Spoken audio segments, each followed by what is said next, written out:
Hey everyone, Jacob Boot from the National Sports Media Association. I'm here today with Minnesota 2022 Sportscaster of the Year, Cory Provus. Congratulations on this award, and thank you for being here today. You got it, Jacob. Thanks for your time. Awesome. How did you get started in the business of sportscasting? Well, I grew up in the Chicagoland area, and I just got hooked on sports when I was a kid. And my cousin, who I'm sure has been interviewed, if not by yourself, but by your colleagues many times, is Brad Sham. And he's been calling the Dallas Cowboys since the mid 1970s, and he is my first cousin. So when I was old enough to realize what he did for a living, combining my passion for sports and realizing you could have this career without being an active player, I thought that sounds like a pretty cool career path. So he was my first mentor. So I had the itch probably since I was about 5 or 6 years old. Awesome. What do you think separates you from the pack and from your peers? I don't think there's much. I think that my peers are incredibly talented, and that's what's so special about this award is that you're recognized by your peers, and they appreciate the work that you do. I don't think there's anything that's different about what I do as opposed to what my peers do. I'm just fortunate that I'm in a situation where I'm on a lot, with the baseball season being as long as it is. Whether you have a good day or a bad day, there's always another one the next day. And I think just that's a big part of it. But I take it seriously, but I also have fun. I'm a big believer in three things every day, and that's inform, educate, and entertain. And while we can't control the wins and losses on the field or on the court, we can control those three elements. So at the end of the day, yes, I want, in this case, the Twins to win.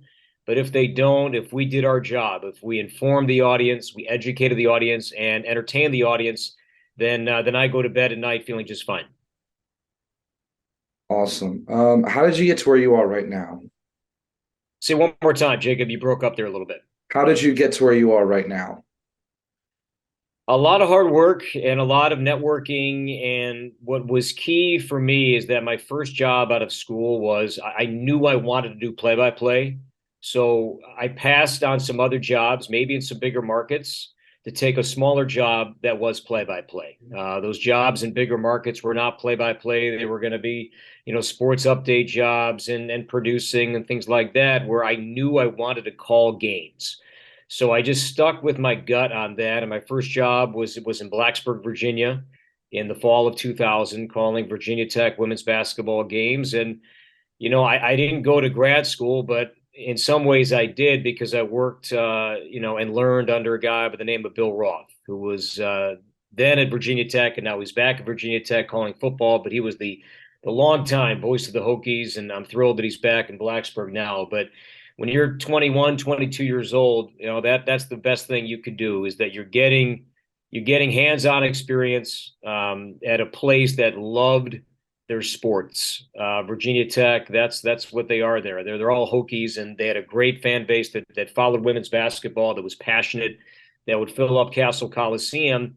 And then I would do my job, but then if I wanted somebody to critique my work, I had a buddy, right there in town to kind of listen to and learn from.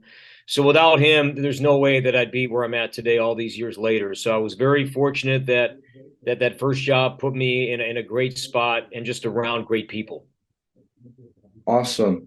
What inspired you to go down this path?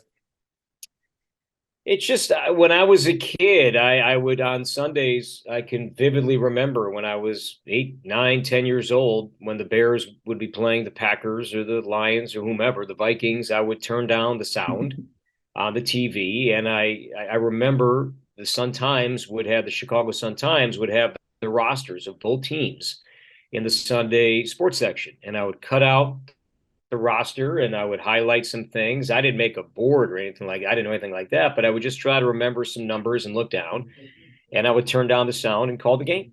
And it's funny, the years that have gone by and the friends that I've made both in college and post college.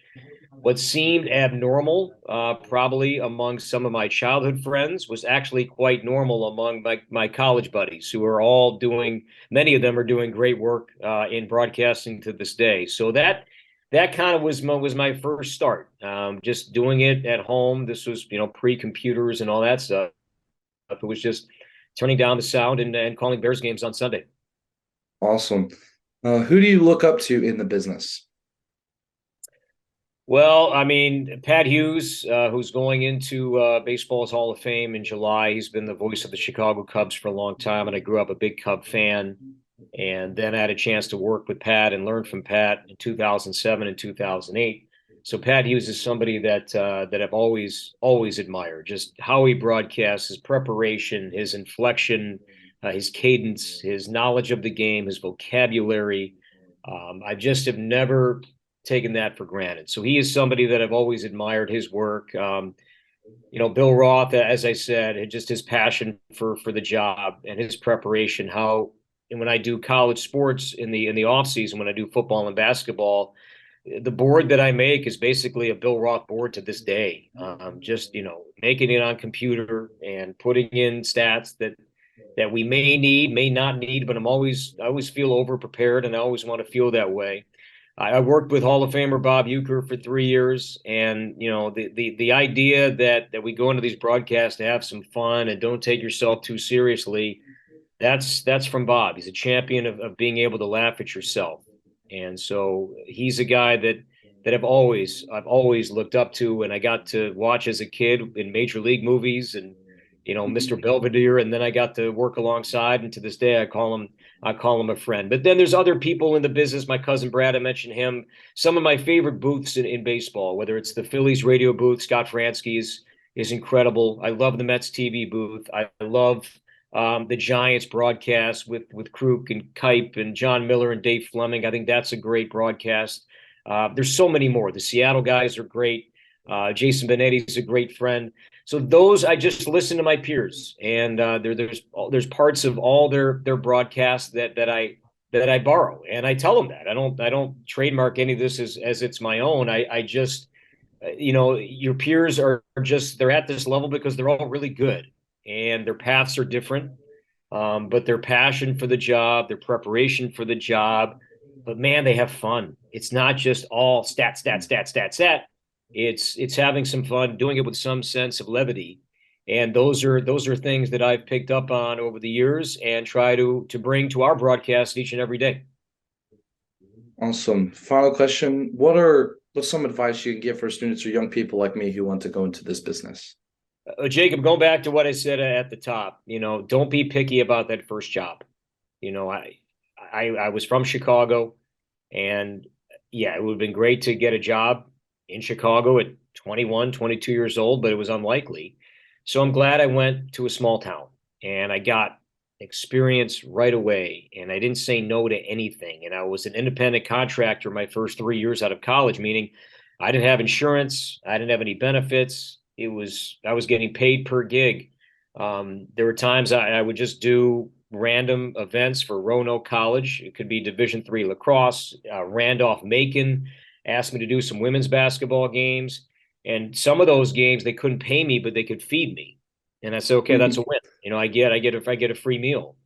So those are just things that I just advise younger broadcasters to do.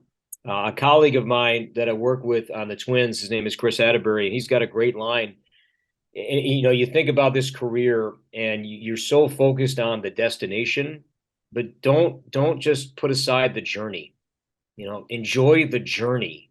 You may get to where you want to get to, you may not, but the steps along the way are just going to be so valuable, not just in your career, but in your life.